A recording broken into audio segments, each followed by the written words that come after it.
Hello dear, तो आप सभी को स्वागत वेलकम करता हूं यूट्यूब चैनल नर्सिंग ज्ञान पे। तो आज का वीडियो बहुत शानदार होने वाला है। यहां पे आज हम देखने वाले हैं फैमिली सर्विस के ऊपर, यानी मीन्स कहा जाए यहां पे तो हम आज देखने वाले हैं क्या चीज़, कम्युनिटी हेल्थ नर्सिंग के बहुत ही शानदार 3 प्रश्न के ऊपर। एक है आपका पर्यावरण संरक्षण अधिनियम, उस पर चर्चा करेंगे। एक है आपका कि पारिवारिक स्वास्थ्य देखभाल यानी फैमिली हेल्थ सर्विस क्या है, फैमिली हेल्थ सर्विस क्या है, इसके उद्देश्य और सिद्धांत लिखे। एक प्रश्न आपसे पूछेगा कि पारिवारिक स्वास्थ्य देखभाल क्या है या पारिवारिक स्वास्थ्य सेवाएं क्या हैं बताएं, उद्देश्य लिखिए, सिद्धांत लिखिए, तो यहाँ से आपका हो जाएगा। और पर्यावरण संरक्षण अधिनियम पूछेगा तो हो जाएगा। और तीसरा प्रश्न जो हम लोग लिए हैं कि प्रोटीन से होने वाला कौन कौन सा रोग है, उस पर चर्चा करना, तो वो हम प्रश्न लिए हैं। तो चलिए आज हम देखते हैं पारिवारिक स्वास्थ्य सेवाएं क्या है, इसके उद्देश्य क्या है, सिद्धांत क्या है। What is family service, describe its objective and principle. Family health service क्या है, इसके जो है हमें सब चीज़ लिखना है। चलिए शुरू करते हैं। देखिए पारिवारिक स्वास्थ्य सेवाएं है क्या, तो नॉर्मली इस चीज़ को जानिए कि परिवार के विभिन्न सदस्यों की स्वास्थ्य संबंधी समस्याओं का निदान कर उन्हें रक्षात्मक, उन्नायक, प्रोमोटिव और उपचारात्मक, थेरेप्यूटिक तथा पुनर्वास संबंधी रिहैबिलिटेटिव स्वास्थ्य सेवाएं प्रदान करना ही पारिवारिक स्वास्थ्य सेवाएं कहलाता है। देखिए पारिवारिक स्वास्थ्य देखभाल या पारिवारिक स्वास्थ्य सेवाएं दोनों एक ही होता है। इसका मतलब होता है कि परिवार के लिए, परिवार के विभिन्न सदस्य के लिए, मतलब परिवार में जितने भी सदस्य हैं उन सबको लिए जो है स्वास्थ्य संबंधी समस्याओं का जो है देख रेख करना, निदान करना, उपचारात्मक करना, पुनर्वास संबंधी समस्याओं का, स्वास्थ्य संबंधी सभी समस्याओं का जो है सेवा प्रदान करना, देखभाल प्रदान करना ही पारिवारिक स्वास्थ्य देखभाल कहलाता है। नाम से स्पष्ट है कि पारिवारिक स्वास्थ्य देखभाल मतलब परिवार के विभिन्न सदस्यों को स्वास्थ्य से संबंधित प्रत्येक चीज़ों का देखभाल या सेवा प्रदान करना ही जो है पारिवारिक स्वास्थ्य सेवाएं या देखभाल कहलाता है। अब उसमें क्या क्या हो सकता है, निदान हो सकता है, रक्षात्मक हो सकता है, उन्नायक हो सकता है, प्रोमोटिव हो सकता है, उपचारात्मक थेरेप्यूटिक हो सकता है, पुनर्वास रिहैबिलिटेटिव होता है। तो ये सब जो है एक उपचार में, एक स्वास्थ्य देखभाल में ये सब आता है। रक्षात्मक, प्रोमोटिव, उपचारात्मक, पुनर्वास संबंधी ये सब चीज़ें आता है। तो ये चीज़ समझ गए। अब हम लोग चलते हैं कि इसका उद्देश्य क्या है, परिवार स्वास्थ्य सेवाएं का उद्देश्य क्या है, मतलब जो पारिवारिक स्वास्थ्य सेवाएं हैं ये आखिर होता क्यों है। तो हम लोग अभी क्या देखें हैं कि पारिवारिक स्वास्थ्य सेवाएं है क्या, तो परिवार के विभिन्न लोगों को जितने भी सदस्य हैं परिवार में सबको जो है स्वास्थ्य से संबंधित हर एक चीज़ों का देखभाल करना या लाभ पहुँचाना ही क्या कहलाता है, पारिवारिक स्वास्थ्य देखभाल या सेवाएँ कहलाता है।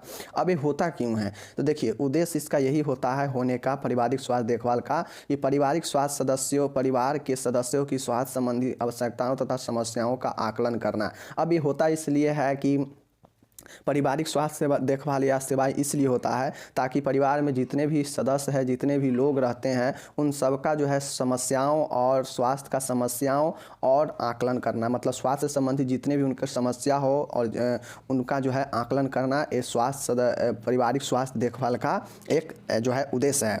दूसरा है परिवार की आवश्यकता अनुसार उन्हें बेहतर स्वास्थ्य सेवाएँ प्रदान करना। अब परिवार को जो भी आवश्यकता हो स्वास्थ्य के लिए वो एक बेहतर ढंग से प्रदान करना, बेहतर देखभाल देना, सेवाएं देना ही जो है इसका एक उद्देश्य होता है। तो ये सब चीज़ लिखिएगा। तीसरा पॉइंट यहाँ पे बनता है कि परिवार के स्वास्थ्य को प्रभावित करने वाले जो कारक है उसको जो है पता लगाना। अब मतलब परिवार में जो भी सदस्य है, वो परिवार में जो भी सदस्य है, अब उन सदस्यों में कौन से कारण ऐसा है जिससे लोग प्रभावित हो रहे हैं, ग्रसित हो रहे हैं रोग से, उसका स्वास्थ्य ठीक नहीं हो रहा है, तो इस चीज़ को जो है पता लगाएगा। मतलब परिवार के जो स्वास्थ्य है उसको प्रभावित करने वाले जो भी फैक्टर होंगे उसको पता लगाया जाएगा। चौथा है परिवार की आवश्यकता अनुसार उन्हें स्वास्थ्य शिक्षा प्रदान करना। अब परिवार के जो भी आवश्यकता होगा, जैसे पोषण का शिक्षा देना, स्वच्छता का शिक्षा देना, कार्यक्रम के बारे में जानकारी देना, तो ये सब जो है शिक्षा दिया जाएगा। परिवार के जो भी आवश्यकता होगा, अगर कार्यक्रम के बारे में, जैसे परिवार नियोजन कार्यक्रम है, टीबी उन्मूलन कार्यक्रम है, तो अगर परिवार में किसी को टीबी हुआ हो, किसी को परिवार नियोजन कराना हो, तो इसके बारे में जो है उनकी आवश्यकता के अनुसार जो है उनको जानकारी दिया जाएगा। अगर स्वच्छता के अभाव हो तो स्वच्छता का जानकारी दिया जाएगा। तो ये सब, अगर पोषण के अभाव हो तो पोषण के बारे में शिक्षा दिया जाएगा। तो ये होता है परिवार की आवश्यकता के अनुसार उन्हें स्वास्थ्य शिक्षा प्रदान करना। तो उद्देश्य समझ गए कि पारिवारिक स्वास्थ्य देखभाल या सेवाएं हैं क्या, तो ये क्यों है पारिवारिक स्वास्थ्य देखभाल या जो सेवाएं हैं आखिर है क्यों, तो परिवार के लिए जो है बेटर किया जाएगा, परिवार के लिए क्या क्या चीज़ें किया जा सकता है देखभाल में, उसी चीज़ को आप इसमें लिख दीजिएगा, उद्देश्य में ये चीज़ हो जाएगा। अब इसके हम लोग सिद्धांत पर चलते हैं कि जो भी जो भी चीज़ें स्वास्थ्य देखभाल सेवाएं प्रदान होगा वो कैसा होगा, उसका क्या एक प्रिंसिपल, क्या मुख्य बातें होगा, ये आखिर जो पारिवारिक स्वास्थ्य सेवाएं हैं या पारिवारिक स्वास्थ्य जो देखभाल है, फैमिली हेल्थ सर्विस या फैमिली हेल्थ जो मतलब जो चीज़ें हैं वो क्या है, सिद्धांत क्या है, बताइए, इसका प्रिंसिपल बताना है। तो हम लोग जानते हैं कि प्रिंसिपल वही चीज़ें होता है जो ध्यान में एक उसका जो है ऑब्जेक्टिव को ध्यान में रखते हुए करते हैं कि आखिर ये जो हम चीज़ें कर रहे हैं इसको हम कितना बेहतर ढंग से कर सके, कितना बेहतर ढंग से सोच सके, वही होता है प्रिंसिपल। वही लिखिएगा प्रिंसिपल में। तो एक फैमिली हेल्थ सर्विस में या एक फैमिली हेल्थ केयर में क्या क्या चीज़ें देखभाल करते समय क्या क्या चीज़ों को हम ध्यान में रखेंगे, यही चीज़ होता है प्रिंसिपल। ध्यान में रखते हुए कार्य को किया जाए ताकि और बेटर से बेटर चीज़ें हो सके, तो यही होता है प्रिंसिपल, उसी को प्रिंसिपल में लिखा जाता है। तो देखिए, जैसे परिवार के सदस्यों के स्वास्थ्य को बेहतर करने के लिए, बेहतर स्वास्थ्य सेवाएं प्रदान करने के लिए निम्न सिद्धांतों को ध्यान में रखना चाहिए। मैंने पहले ही बता दिया कि ध्यान में रख के चीज़ों को बेहतर करना ही सिद्धांत में लिखाता है। तो यही है कि परिवार के सदस्यों को स्वास्थ्य को बेहतर बनाने के लिए, बेहतर स्वास्थ्य सेवाएं प्रदान करने के लिए निम्न सिद्धांतों का ध्यान में रखना चाहिए। विभिन्न जो भी सिद्धांत है उसको ध्यान में रखना चाहिए, ये चीज़ें हैं। चलिए अब इसको हम जो है देखते हैं कि क्या क्या चीज़ें जो है बेहतर स्वास्थ्य के लिए ध्यान में रखना चाहिए। पहला है, परिवार को प्रदान की जाने वाली सेवाएं परिवार के सदस्यों की आवश्यकता अनुसार होनी चाहिए। अब पहला ये ध्यान में रखेंगे कि जो भी स्वास्थ्य सेवा या जो भी स्वास्थ्य देखभाल प्रदान किया जा रहा हो परिवार को, वो उनके अनुसार होना चाहिए। ऐसा नहीं है कि परिवार में मान के किसी को फीवर है तो उसको जो है हम जो है पेट दर्द का जो है देखभाल कर रहे हैं, ऐसा नहीं है। मतलब उनको जो आवश्यकता है वही होना चाहिए। तो ये चीज़ें सिद्धांत में है। दूसरा ये ध्यान में रखना चाहिए कि पारिवारिक स्वास्थ्य सेवाएं के लक्ष्य स्पष्ट तथा लक्ष्यपूर्ण पर आधारित होना चाहिए। अब सबसे पहला ये चीज़ होना चाहिए कि जो भी परिवार में देखभाल चल रहा हो तो वहाँ पे ये लक्ष्य स्पष्ट होना चाहिए, उसको एक लक्ष्य होना चाहिए और एक जो है लक्ष्यापूर्ति मतलब लक्ष्य पूर्ति करने के लिए जो भी आधार है, जो भी बेस है वो क्लियर होना चाहिए। मतलब मैटर क्लियर होना चाहिए कि हम किस चीज़ पर जो है हम देखभाल कर रहे हैं और क्या चीज़ हमको रिजल्ट कैसे मिलेगा, इस पर जो है एक लक्ष्य से काम करना चाहिए। तो ये हो गया दूसरा। तीसरा पॉइंट यहाँ पे है और बहुत शानदार पॉइंट है। देखिए यहाँ पे कि तीसरा पॉइंट में सेवाओं को अधिक प्रभावी बनाने के लिए नियोजन व क्रियान्वयन में परिवार के सदस्यों को आवश्यक रूप से शामिल करना चाहिए। अब देखिए, सेवाओं मतलब जो भी देखभाल चल रहा है, जो भी सर्विस चल रहा है परिवार के, उसमें उसको और ज़्यादा इफेक्टिव बनाने के लिए उस नियोजन में या जो भी काम चल रहा है उसमें परिवार के जो भी सदस्य है को आवश्यक रूप से उनको जो है शामिल करना चाहिए। अगर उनको शामिल नहीं करेंगे तो आप क्या कर रहे नहीं कर रहे उनको क्या समझ में आएगा। तो इसलिए है प्रभावी बनाने के लिए सदस्यों को भी शामिल करना आवश्यक है क्रियान्वयन में, नियोजन में। चीज़ें समझ गए। चौथा है, सामुदायिक स्वास्थ्य नर्स को परिवार के सामाजिक आर्थिक स्तर, स्वास्थ्य के प्रति दृष्टिकोण, शैक्षणिक स्तर, उसके बाद स्वास्थ्य को प्रभावित करने वाले कारक आदि की संपूर्ण जानकारी होना आवश्यक है। ये जानकारी उससे स्वास्थ्य नियोजन में मदद करती है। अब देखिए, एक सामुदायिक स्वास्थ्य नर्स को परिवार के बारे में हर एक चीज़ों का बारे में जानकारी होना चाहिए। अब ये जानकारी का इकट्ठा कहाँ होता है तो स्वास्थ्य आकलन में होता है। स्वास्थ्य आकलन में जब सबसे पहले नर्स जो किसी फैमिली में जाती है तो वो फैमिली से जो है हिस्ट्री कलेक्शन जो है आकलन ही लेती है कि परिवार में कितने सदस्य हैं, कौन से बीमारी से कौन लोग ग्रसित है, कितना आर्थिक स्थिति कैसा है, कौन से जाति धर्म लिंग भेद का ये सब आती है। और ये सब इकट्ठा तमाम चीज़ें इकट्ठा कर लेने के बाद जो है उससे जो है एक संपूर्ण जानकारी ले लेने के बाद जो है उससे क्या किया जाता है, ये सारे चीज़ें जो क्या करता है उसे कि स्वास्थ्य नियोजन में मदद करता है। उसे जो भी नर्स होती है उसको स्वास्थ्य के एक नियोजन करने में, प्लानिंग बनाने में कि कैसे इसका ट्रीटमेंट होगा, कैसे इनका बिहेवियर है, क्या है, क्योंकि वो आकलन से सब चीज़ को जान ली रहेगी तो उसको मदद मिलेगा नियोजन करने में। तो सामुदायिक स्वास्थ्य नर्स को परिवार के सामाजिक आर्थिक स्तर के, स्वास्थ्य के दृष्टिकोण, शैक्षणिक स्तर कितना है, स्वास्थ्य के प्रभावित करने वाले कौन कौन से इनको कारक है, तो इन सारे चीज़ों को जानकारी होना आवश्यक होता है एक नर्स को परिवार को देखभाल करते समय। तो चौथा पॉइंट यहाँ पे हो चुका है।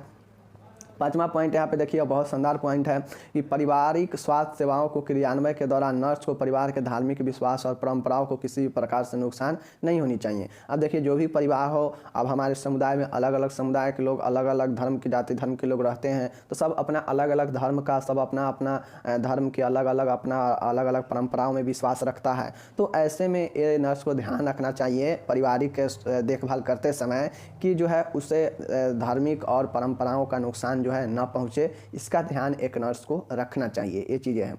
छठा है कि पारिवारिक स्वास्थ्य सेवाओं को प्रभावी बनाने के लिए इनमें नियमितता होनी चाहिए। अब पारिवारिक स्वास्थ्य को अच्छे से इफेक्टिव बनाने के लिए, प्रभावी बनाने के लिए, इफेक्टिव बनाने के लिए नर्स को जो चाहिए कि इसे रेगुलर जो है काम करते रहे इस पर, और परिवार से जुड़ते रहें। तो ये होता है आपका 6 पॉइंट है, जो कि एक सिद्धांत है। देखिए बेसिकली हम बता देते हैं, चाहे कुछ भी चीज़ का आपसे उद्देश्य पूछे तो उद्देश्य में ये चीज़ सोचिएगा कि आखिर जो चीज़ के बारे में उद्देश्य पूछ रहा है, आखिर उसका क्या उपयोग हो सकता है, आखिर ये है क्यों, क्यों सोचिएगा और उसका उपयोग सोचिएगा। तो आप उसका उद्देश्य लिख दीजिएगा, जितना पॉइंट में हो, 8 पॉइंट, 10 पॉइंट, 15 पॉइंट, 20 पॉइंट, जितना दिमाग में हो सकता है लिख दीजिएगा।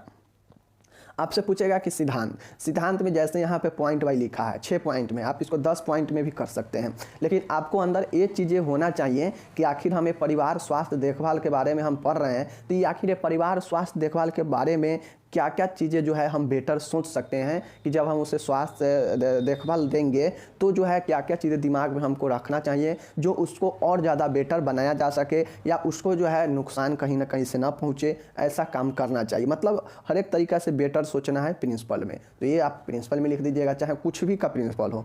ध्यान में हो गया। अब चलिए हम यहाँ पर चलते हैं नेक्स्ट प्रश्न के। नेक्स्ट प्रश्न है प्रोटीन की कमी से होने वाले रोग। देखिए, what are the disease called due to lack of protein. Protein की कमी से होने वाले क्या चीज़, रोग। कौन कौन से रोग है, चलिए देखते हैं।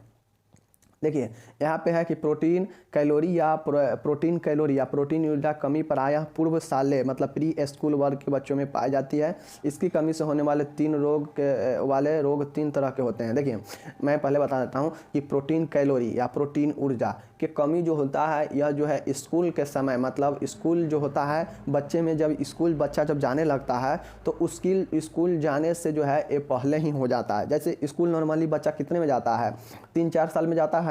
आज के समय में 3-4 साल में जाने लगता है। पहले तो लोग 5-7 साल में जाता था स्कूल, अब जो है 3-4 साल में लोग भेजने लगता है स्कूल, या 4-5 साल में भेजने लगता है, 4-5 साल में भेजने लगता है। तो इस स्कूल जाने से पूर्व जो है बच्चा में क्या होता है, कुपोषण हो जाएगा। तो यही है, क्योंकि स्कूल में जाएगा तो उसको स्कूल में शिक्षा के बारे में, स्वास्थ्य के बारे में बढ़िया से बताया जाएगा, तो हो सकता है वहाँ पे उसको सुधरता हो। लेकिन ये जो होता है, एक क्या होता है कि प्रोटीन कैलोरी और प्रोटीन ऊर्जा की कमी जो है प्रायः जो है पूर्व साल मतलब प्री स्कूल के वर्ग के बच्चों में पाया जाता है। मतलब जो लगभग 4-5 साल के जो बच्चे होते हैं उस वर्ग के बच्चों में पाया जाता है। इसकी कमी से होने वाले रोग 3 तरह के होते हैं। एक होता है क्वास्कियोर, एक होता है पोषण की कमी से सूखा रोग, न्यूट्रिशन, इसी को मरासमस बोलते हैं, और एक होता है आपका मरासमक क्वास्कियोर रोग। तो ये चीज़ों को आप लोग को ध्यान में रखना पड़ेगा। पहला क्या है, क्वास्कियोर, दूसरा मरासमस, तीसरा मरासमस क्वास्कियोर। तो ये तीनों के बारे में चलिए देखते हैं। आप लोग ये समझ गए ना कि ये मतलब ये होता क्या है, प्रोटीन की कमी से क्या, प्रोटीन की कमी से होने वाले रोग क्या है। तो प्रोटीन से कमी होने वाले रोग कब होता है कि स्कूल से पूर्व, मतलब जब प्री स्कूल का जब समय होता है, लगभग वो पीरियड जो है 3 से 5 साल का होता है। 3 से 5 साल का ये पीरियड होता है। इस पीरियड में बच्चा तो स्कूल जाता नहीं है। अब इसी पीरियड में जो है उसे प्रोटीन की कमी होता है और उसको ये तीनों बीमारी हो सकता है। तो चलिए इस पर हम लोग देखते हैं। यहाँ पे देखिए क्वास्कियोर। देखिए क्वास्कियोर होता है कि क्वास्कियोर एक जानलेवा बीमारी है। क्वास्कियोर क्या है, एक जानलेवा बीमारी है। ध्यान से देखिएगा। क्वास्कियोर जो कि आहार में प्रोटीन की कमी होती है। अब चूंकि हम देख रहे हैं तीनों बीमारी प्रोटीन मरासमस और क्वास्कियोर मरासमस और क्वास्कियोर मरासमस तीनों देख रहे हैं प्रोटीन से कमी से है, तो कहीं ना कहीं प्रोटीन से कमी होगा ही। तो जो कि ये बच्चा में होता है, एक जानलेवा बीमारी है क्वास्कियोर, जो क्या करता है, यह आहार में प्रोटीन की कमी से होता है। अगर आहार में प्रोटीन नहीं है तो उससे क्वास्कियोर होता है। विशेषकर 0 से 6 वर्ष की आयु के बच्चों इससे गंभीर रूप से प्रभावित होते हैं। विशेषकर जो क्वास्कियोर होता है वो 0 से लेकर 6 वर्ष तक के जो बच्चा होता है वो इससे ज़्यादा प्रभावित होता है गंभीर रूप से। इस बीमारी के मुख्य लक्षण है एनीमिया। देखिए क्वास्कियोर के मुख्य लक्षण है एनीमिया, मतलब रक्त का कमी आना। रक्त का कमी आएगा तो शरीर में ऑक्सीजन का कमी आएगा और वही होता है एनीमिया। पेशियों की क्षति, मतलब जो पेशियाँ होता है उसमें क्षति होगा। यकृत का वसा युक्त होना, मतलब जो यकृत होगा, लीवर होगा, उसमें क्या होगा, वसा भरेगा। फैटी लीवर बच्चा में देखते होइएगा ज़्यादा होता भी है। उसके बाद भूख कम लगेगा, दस्त होगा, त्वचा एवं बालों का रंग में परिवर्तन आ जाएगा, शरीर का विकास नहीं होगा। देखिए क्वास्कियोर, प्रोटीन की कमी से जो है बच्चा में जानलेवा बीमारी होगा। और जानलेवा बीमारी क्यों होता है? क्योंकि जो कि आहार में जो है प्रोटीन का मात्रा कमी हो जाएगा, जिससे जो है एक कमी रोग होगा। विशेषकर यह 0 से लेकर 6 वर्ष तक के, मतलब जो स्कूल जाने से पूर्व के जो बच्चे होते हैं उसमें ये 0 से 6 वर्ष के बच्चों में अधिकतर गंभीर रूप से प्रभावित होता है। इस बीमारी का मुख्य लक्षण है कि एनीमिया हो जाएगा, एनीमिया होगा। उसके बाद पेशियों में क्षति होगा, जो यकृत लीवर होगा उसमें वसा भर जाएगा, वसा युक्त हो जाएगा, भूख नहीं लगेगा, दस्त होगा, त्वचा एवं बालों का रंग सफ़ेद यानी रंग परिवर्तन हो जाएगा। शरीर का विकास जो है वो नहीं हो पाएगा एक क्वास्कियोर के कारण। क्वास्कियोर समझ गए कि क्या होता है। अब हम लोग यहाँ पे देखते हैं मरासमस। देखिए मरासमस में क्या होता है। इसके मुख्य लक्षण त्वचा के नीचे वसीय ऊतक का अभाव एवं मांसपेशियों का क्षय है। देखिए इस मरासमस का मुख्य लक्षण है कि जो त्वचा होता है वो त्वचा के नीचे वसीय जो ऊतक होता है, हमारा जो फैटी टिश्यू होता है, जो हम लोग त्वचा के जो हमारा डर्मिस है उसके नीचे जो फैटी टिश्यू होता है उसका अभाव हो जाएगा। जब भी उसका अभाव होगा तो शरीर में क्या होगा कि देखिए फैट भी एक होना चाहिए, लेकिन फैट एक लिमिट में होना चाहिए। अगर लिमिट से अधिक हो जाएगा तो आपको प्रॉब्लम करेगा, क्योंकि वो सीधा जाके चिपकने लगता है आपको सीना पे, हार्ट पे, और जब चिपकने लगेगा तो वहाँ पे सांस में प्रॉब्लम आता है और फिर व्यक्ति में क्या होता है ब्लड प्रेशर का बीमारी हो जाता है। तो वो होता है क्या चीज़, फैटी जो व्यक्ति होता है उसमें। तो फैट एक लिमिट में होना चाहिए, क्योंकि फैट से हम लोग जानते हैं कि बहुत ज़्यादा एनर्जी भी मिलता है, तो ये चीज़ें होता है। तो और ये शरीर को टेम्परेचर भी बना के रखता है, इसीलिए जो मोटा व्यक्ति होता है उसको कम ठंडा थोड़ा लगता है। क्या है? क्योंकि उसके शरीर में फैट भरा हुआ है पूरा, और फैट जो है बाहर से आने वाले ठंडाओं को रोकने का भी प्रयास करता है। तो इसलिए इसके मुख्य लक्षण त्वचा के नीचे जो वसीय ऊतक है, जो फैटी टिश्यू है, उसका अभाव हो जाता है और मांसपेशियों का क्षय होने लगता है इस मरासमस रोग में। अब यहाँ पे देखिए मरासमस जो होता है, मरासमस का रोगी अत्यधिक दुर्बल मतलब कमज़ोर होता है। इसका वजन उसकी उम्र के अनुसार अनुमानित वजन के 60% से भी कम होता है। मतलब जैसे समझिए कोई अगर बच्चा 6 वर्ष का है, 6 वर्ष में अगर 15 kg का होना चाहिए तो इसका 60% से भी कम होगा। मतलब समझ सकते हैं कि इसका जो है 7 kg के आसपास होगा। 6 साल के बच्चा 7 kg का होगा। तो मतलब क्या कि उसमें जो है मरासमस रोग है। मरासमस रोग के जो व्यक्ति होता है, जो रोगी होता है, अत्यधिक कमज़ोर दुर्बल होता है। इसका वजन उसकी उम्र के अनुसार से 60% कम ही होता है। वह वसीय ऊतक खत्म हो चुका होता है, क्योंकि उसका उपयोग ऊर्जा बनाने में हो जाता है। देखिए मैंने पहले ही बताया कि जो फैट होता है वो ऊर्जा के रूप में रूपांतरण होता है। एक लिमिट में फैट होना चाहिए शरीर में। अब चूंकि इस रोग में जो फैट होता है वो ख़त्म हो गया रहता है, इसका वसीय ऊतक जो है ख़त्म हो चुका होता है, तो इसलिए इसके ऊर्जा शरीर में नहीं मिल पाता है। नेक्स्ट है नितंब तथा जांघों पर त्वचा की झुर्रियाँ उभर जाती है। अब जो हिप होता है, जो नितंब है, और जो हमारा जांघ है, फीमर है, उस पर जो त्वचा होता है वो सिकुड़ जाएगा, झुर्रिया हो जाएगा, तो ये ड्राई हो जाएगा, तो ये हो जाता है। इस बीमारी के मुख्य लक्षण है दुर्बलता, कमजोरी, अत्यंत कमजोर पेशियाँ, हड्डियों के ऊपर लिपटी हुई झुर्रीदार त्वचा, हड्डी भी कमज़ोर हो जाएगा, पेट फूल जाना, बालों का रंग हल्का हो जाना, मूल चपाचई दर मतलब BMR बढ़ी होना, और स्वभाव में चिड़चिड़ापन होना एक क्वास्कियोर के रोगियों को होता है। अब मैंने आपको पहले ही बता देता हूँ कि क्वास्कियोर जो होता है एक क्या है, एक प्रोटीन से कमी का ये रोग होता है। अब ये प्रोटीन होता यह है कि इसमें होता यह है कि शरीर में जो वसीय ऊतक है उसका कमी हो जाता है, और जिस भी रोगी में होता है क्वास्कियोर, ये 60% से जो कम होता है, जो मान के ये जो किसी में होगा तो उसका वजन उसके शरीर के अनुसार जो है 60% कम जाएगा। मतलब उसके उम्र के अनुसार उसका वजन जो है 60% कम ही रहेगा, क्योंकि वह वसीय ऊतक हो चुका है, इसलिए उसका जो शरीर है अत्यंत ऊर्जा बनाने में असमर्थ हो जाता है, और वह उसका शरीर बिल्कुल दुर्बल कमज़ोर रहता है। ये चीज़ें हैं। इस प्रकार के जो व्यक्ति होता है, जो क्वास्कियोर से ग्रसित रोगी होता है, उसका जो नितंब और जो जांघों का जो स्किन होता है वो झुर्रियाँ बन जाता है। इस बीमारी का मुख्य लक्षण है कि दुर्बलता, पेशियों की दुर्बलता, पेशियों में हड्डी की दुर्बलता, झुर्रीदार त्वचा, पेट फूलना, हरे जो बालों का रंग है हल्का हो जाएगा, मूल चपाचई दर मतलब BMR बढ़ जाएगा, और स्वभाव में चिड़चिड़ापन होगा किसके, क्वास्कियोर वाले पेशेंट को। तो ये चीज़ समझ गए। अब यहाँ पे हम लोग देखते हैं कि मरासमस और क्वास्कियोर, मरासमस और क्वास्कियोर क्या होता है। तो मरासमस क्वास्कियोर दोनों एक साथ है। तो इस रोग से ग्रसित बच्चों में दोनों रोग अर्थात मरासमस तथा क्वास्कियोर के लक्षण पाए जाते हैं। अब ऊपर हम लोग जो पढ़े हैं ना मरासमस और क्वास्कियोर, तो ये मरासमस और क्वास्कियोर जो तीसरा इसका होने प्रोटीन की कमी से जो रोग है मरासमस और क्वास्कियोर, इसमें जो है दोनों लक्षण दिखाई देता है, चाहे वो मरासमस का हो चाहे वो क्वास्कियोर का हो, बच्चों में ये दोनों रोग दिखाई देता है। और ये जो रोग है ये सब रोग जो है ज़्यादातर बच्चों में ही होता है। कौन सा रोग जो है ये वाला जो हम लोग मरासमस क्वास्कियोर और मरासमस क्वास्कियोर जो देखे हैं ये ज़्यादातर बच्चों में ही होता है। इससे प्रभावित जो है एडल्ट भी हो सकता है, बट रेयर केस में होता है, लेकिन बच्चा में ज़्यादा इफेक्ट करता है। तो ये चीज़ें समझ गए। अब हम लोग चलते हैं यहाँ पे किस पे, पर्यावरण सुरक्षा अधिनियम के बारे में। आपसे अगर पूछ देगा कि भाई 5 नंबर में लिखिए पर्यावरण सुरक्षा अधिनियम के बारे में, तो आपको तो लिखना पड़ेगा तो right about environment protection act, क्योंकि हमको जो है पर्यावरण सुरक्षा के बारे में, स्वच्छता के बारे में भी पढ़ना है, तो इसमें ये आता है एक्ट। देखिए पर्यावरण सुरक्षा अधिनियम जो इन्वायरमेंट प्रोटेक्शन एक्ट है, पर्यावरण प्रदूषण से तात्पर्य है किसी ठोस द्रव अथवा गैसीय पदार्थ से है जो इतनी सांद्रता में हो कि पर्यावरण के लिए हानिकारक सिद्ध हो। देखिए पर्यावरण प्रदूषण से तात्पर्य है, पर्यावरण प्रदूषण से तात्पर्य ये होता है कि पर्यावरण में ठोस भी है, ठोस के रूप में भी प्रदूषण होता है, द्रव के रूप में भी प्रदूषण होता है और गैस के रूप में भी प्रदूषण होता है पर्यावरण में। तो इतना जो है तो ये तीनों रूप में होता है। अब जो क्या करता है कि इसकी सांद्रता मतलब क्या होता है, कॉन्सेंट्रेशन, जो हमारा सांद्रता होता है मतलब इसमें जो मिला हुआ है पर्यावरण में, तो पर्यावरण में इतना ये तीनों का मिलना जितना ये हानिकारक हो, तो यही होता है पर्यावरण का एक हानि। तो चीज़ों को समझ गए, मतलब पर्यावरण में जो भी ठोस द्रव गैस के रूप में जो भी हानिकारक पदार्थों हैं उसका इतना ज़्यादा मिलना जो पर्यावरण के लिए नुकसान हो, नुकसान सिद्ध हो, तो वही होता है आपका क्या चीज़, पर्यावरण प्रदूषण। चीज़ें समझ गए। अब इसी प्रदूषण के लिए जो है प्रथम पर्यावरण संरक्षण का कानून 1994 में पास हुआ। अब इसी पर्यावरण प्रदूषण में जिसमें पर्यावरण में ठोस हो, द्रव हो, गैस के रूप में जो प्रदूषण शामिल हो, जो सांद्रण हो जिसका, वो उसी को रोकने के लिए प्रथम बार 1984 में जो है बिल संरक्षण पास हुआ। चीज़ें समझ गए।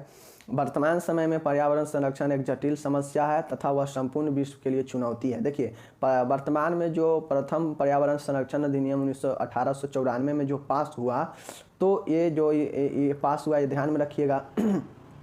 वर्तमान समय में पर्यावरण संरक्षण एक जटिल समस्या है, बिल्कुल बहुत जटिल समस्या है, तथा वह संपूर्ण विश्व के लिए चुनौती है। अब ऐसा नहीं है कि यह भारत के लिए ही चुनौती है, यह पूर्ण जो है विश्व के लिए एक चुनौती बन रहा है पर्यावरण संरक्षण। तो ये चीज़ें है।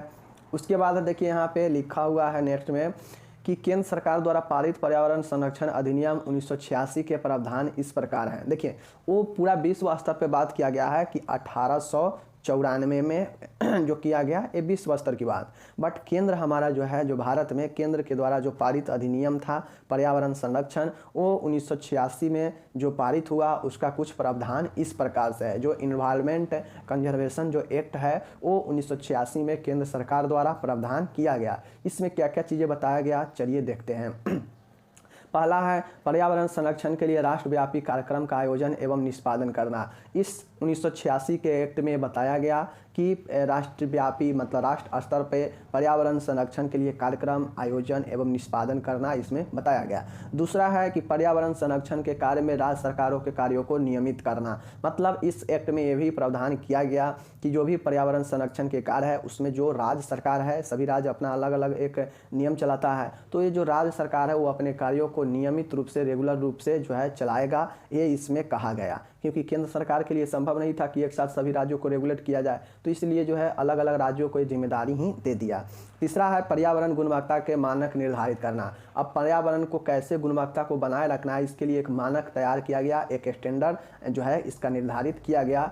चौथा है विभिन्न प्रदूषण स्रोतों से निर्गत होने वाले प्रदूषकों की अधिकतम प्रदूषणकारी सीमा निर्धारित करना। अब जैसे बहुत सारे कार हो गया, मोटरसाइकिल हो गया, ट्रक हो गया, कल कारखाने हो गया, विभिन्न तरीका का जो प्रदूषण के स्रोत है जहाँ से प्रदूषण मिलता है, तो उसको लिए जो है अधिकतम प्रदूषण जो उत्पन्न करने का सीमा है उसको निर्धारित किया गया। क्योंकि आप लोग देखते होइएगा कि आजकल बहुत अधिक अगर धुआं दे रहा हो जो गाड़ी जो कार हो या मोटरसाइकिल हो, उसको तुरंत जो है रोड पे पुलिस रोक देता है, पकड़ लेता है और उसका प्रदूषण चेक करने लगता है। क्यों? क्योंकि उसका एक मानक निर्धारित तय कर दिया गया है ताकि वो प्रदूषण ज़्यादा न फैलाए अपने वाहन से। तो यही चीज़ें हैं। पांचवा पॉइंट है, यहाँ पे देखिए पांचवा पॉइंट क्या है कि उन क्षेत्रों का निर्धारण करना जिसमें सुरक्षात्मक उपायों के साथ विभिन्न औद्योगिक संस्था स्थापित किया जा सकते हैं। देखिए अब यहाँ पे एक कहा गया कि वैसे क्षेत्रों को निर्धारित किया गया, मतलब चयन करना जहाँ पे अगर कोई उद्योग लगाया जाए तो वहाँ पे जो है उद्योग का जो है वो कम असर हो प्रदूषण पर। क्योंकि अब हम लोग जानते हैं कि अगर कोई शहर है, बड़ा शहर है, तो बड़ा शहर है उसमें ऑलरेडी बहुत सारे कल कारखाने या बहुत सारे कारखाने उद्योग लगा हुआ है, उसमें जाके और सारे उद्योग खुलते रहेगा तो क्या होगा कि पहले से जो उसमें प्रदूषण है और ज़्यादा बढ़ जाएगा। तो यही कहा गया कि ऐसे क्षेत्रों का चयन करना जिसमें सुरक्षात्मक उपाय मतलब एक सिक्योरिटी मिले और औद्योगिक संस्थान जो है स्थापित किए जा सकते हैं, ऐसे क्षेत्रों का चयन करना। छठा है पर्यावरण प्रदूषण के कारण होने वाली दुर्घटनाओं से बचाव के कारगर सुरक्षात्मक तरीके से निर्धारित करना। अब पर्यावरण प्रदूषण के कारण जो भी होने वाला दुर्घटना है उससे कैसे बचा जाए इसका निर्धारण करना ये यहाँ पे बताया गया इस एक्ट में। नेक्स्ट इस एक्ट का जो बातें हैं कि घातक सामग्री को उठाने और रखने की सुरक्षात्मक कार्यविधि का निर्धारण करना। अब जो घातक या जो ऐसे सामग्री है जिसको उठाने से सुरक्षा पे खतरा हो सकता है तो उसको लिए कौन उठाएगा, क्या चीज़ निर्धारण किया गया। तो इसमें बताया गया कि एक घातक सामग्री मतलब सामान को उठाने के लिए कौन जो है इसके लिए कार्य करेगा, जिम्मेदार होगा, तो इस एक्ट में बताया गया। क्योंकि एक नॉर्मल इंसान तो उठाएगा नहीं, अगर नॉर्मल इंसान उठाएगा तो वो भी इफेक्टेड हो जाएगा। तो यही चीज़ें हैं। आठवां है औद्योगिक प्रक्रियाओं सामग्री आदि का पर्यावरण प्रदूषण की दृष्टि से निरीक्षण करना। अब जो भी औद्योगिक में प्रयोग होने वाले जो भी सामग्री है उसके पर्यावरण के प्रदूषण के दृष्टिकोण से उसको निरीक्षण करते रहना कि जो औद्योगिक है, जो उद्योग है वो कितना जो है पर्यावरण का ख्याल रख रहा है या नहीं रख रहा है, तो उसका निरीक्षण करने से ही ना पता चलेगा। तो ये चीज़ें हैं। नौवां है, यहाँ पे देखिए नौवां पॉइंट है कि पर्यावरण प्रदूषण की रोकथाम के लिए शोध कार्य करना। अब पर्यावरण को कैसे रोका जाए इसके लिए जो है बार बार रिसर्च किया जाएगा। क्या चीज़? रिसर्च करते रहेगा तब ना नया नया चीज़ें पता चलेगा कि हाँ पर्यावरण के शुद्ध कैसे रखा जा सकता है। 10वां है उद्योग संस्थानों में उपकरण, मशीनरी, औद्योगिक प्रक्रियाओं आदि का निरीक्षण करना। फिर से वही बातें हैं कि उद्योग में जितने लगा हुआ उपकरण है, मशीन है, जो भी उसमें यूज होने वाला जो भी प्रोसेस प्रक्रिया है उसका सुपरविजन मीन्स निरीक्षण करते रहना, ये इस एक्ट में बताया गया। 11वां पॉइंट यहाँ पे देखिए पर्यावरण प्रदूषण संबंधी सूचना एकत्र, एकत्रित एवं प्रकाशित करना। अब पर्यावरण सूचना जो भी है उसको क्या करना, लोगों के बीच में बढ़ाना ताकि लोग जो है पर्यावरण से एकदम सजग रहे, पर्यावरण को शुद्ध रखने में। तो ये सूचना एकत्रित करके और प्रकाशित करना बताया गया। 12 है मैनुअल गाइड बुक, कोड आदि तैयार करना। अब इसका जो है एक मैनुअल गाइड बुक या कोड तैयार किया जाएगा जिससे लोगों में जो है एक रखा जा सके एक रिकॉर्ड कि हाँ किस वर्ष कितना प्रदूषण से क्या हुआ। तो यही होता है। तो ये 12 पॉइंट लिख दीजिएगा। उसके बाद इसका कुछ और चीज़ें हम जानते हैं। पर्यावरण संरक्षण अधिनियम 26 धाराएं हैं। इसमें कितना धाराएं हैं? 26 धाराएं हैं। उसके बाद इसमें 4 अध्यायों में बांटा गया है। ये चीज़ इंपॉर्टेंट है, ये वाला लाइन जरूर लिखिएगा। ये वाला लाइन जो है जरूर लिखिएगा कि पर्यावरण संरक्षण अधिनियम में 20 धाराएं हैं, 4 अध्यायों, 4 चैप्टर में इसको 4 चैप्टर में इसको बांटा गया है 26 धाराओं को। यह कानून पूरे देश में 19 नवंबर 1986 से लागू किया गया। आपको ये वाला पॉइंट बहुत इंपॉर्टेंट है, इसको जो है आपको याद करना पड़ेगा। आपको ये नॉर्मल है याद करना कि इसमें 26 धाराएं था जिसको 4 चैप्टर में बांटा गया। यह पूरे देश में 1986 से लागू किया गया, 19 नवंबर 1986 से लागू किया गया। इतना याद रखिएगा। पर्यावरण संरक्षण अधिनियम 1986 एक व्यापक कानून है, 1986 में लागू हुआ। यह एक व्यापक कानून है। इसके द्वारा केंद्र सरकार के पास ऐसी शक्तियाँ आ गई जिसके द्वारा वह पर्यावरण की गुणवत्ता संरक्षण और सुधार हेतु उचित कदम उठा सकती है। देखिए इसमें तो केंद्र सरकार को अलग अलग कार्य दिया ही दिया, बट ये जो केंद्र सरकार को एक ऐसा शक्ति दे दिया ये अधिनियम जो क्या करता है, केंद्र सरकार को शक्ति देता है कि वह पर्यावरण के लिए, पर्यावरण की गुणवत्ता के लिए, संरक्षण के लिए हर वो एक कदम उठा सकती है जो उचित हो। तो ये चीज़ें हैं। इस कानून की एक महत्वपूर्ण बात यह है कि पहली बार व्यक्तिगत रूप से नागरिकों को इस कानून का पालन न करने वाले फैक्ट्रियों के खिलाफ केस दर्ज करने का अधिकार प्रदान किया गया। देखिए इस कानून में एक इम्पोर्टेंट चीज़ ये बताया गया कि अगर किसी आसपास के एरिया में आपके फैक्ट्री है और वो बहुत ज़्यादा प्रदूषण छोड़ रहा है, तो आप एक आम इंसान हैं, तो आप एक आम इंसान होते हुए उस कंपनी पर भी जो है केस दर्ज कर सकते हैं, क्योंकि इसमें आपको अधिकार दिया गया कि एक आम नागरिक भी जो है फैक्ट्रियों के खिलाफ जो है केस दर्ज कर सकता है। तो यह एक महत्वपूर्ण बातें हैं। तो देखिए मेनली हम आपको बता देते हैं, ऊपर के तो बातें छोड़िए, आपको जो है यहाँ से यहाँ तक याद होनी चाहिए। कहाँ से कहाँ तक? इस यहाँ से लेकर यहाँ तक याद आपको होनी चाहिए। देखिए यहाँ से लेकर यहाँ तक जो है आपको जो है चीज़ें याद होनी चाहिए। कहाँ से? नीचे से लेकर यहाँ से यहाँ तक याद होनी चाहिए, क्योंकि यही जो है सबसे इम्पोर्टेंट है। ये लाइन जो लिखा हुआ है इसको 2 बार पढ़ लीजिएगा, नीचे डिस्क्रिप्शन में लिंक होगा, वहाँ से जाके आप पढ़ लीजिएगा अच्छे से, और पढ़ लीजिएगा तो आपको याद हो जाएगा, और आपके एग्जाम में आएगा तो 5 नंबर बहुत आसानी से मिल जाएगा, या 10 नंबर। तो ये चीज़ें हैं। और ऊपर के पॉइंट 12 पॉइंट था, उस 12 पॉइंट में जितना याद हो आप लोग लिख दीजिएगा। वो 12 पॉइंट सिर्फ और सिर्फ ये बता रहा था कि क्या करना चाहिए और इस एक्ट का क्या उपयोग है। बट ये जो लाइन यहाँ पे लिखा गया है ये बहुत इंपॉर्टेंट है, ये है उस एक्ट के बारे में, तो ये जरूर लिखिएगा। बाद बाकी मिलते हैं अगले वीडियो में, तब तक आप लोग अपना ख्याल रखिए और चैनल को प्यार से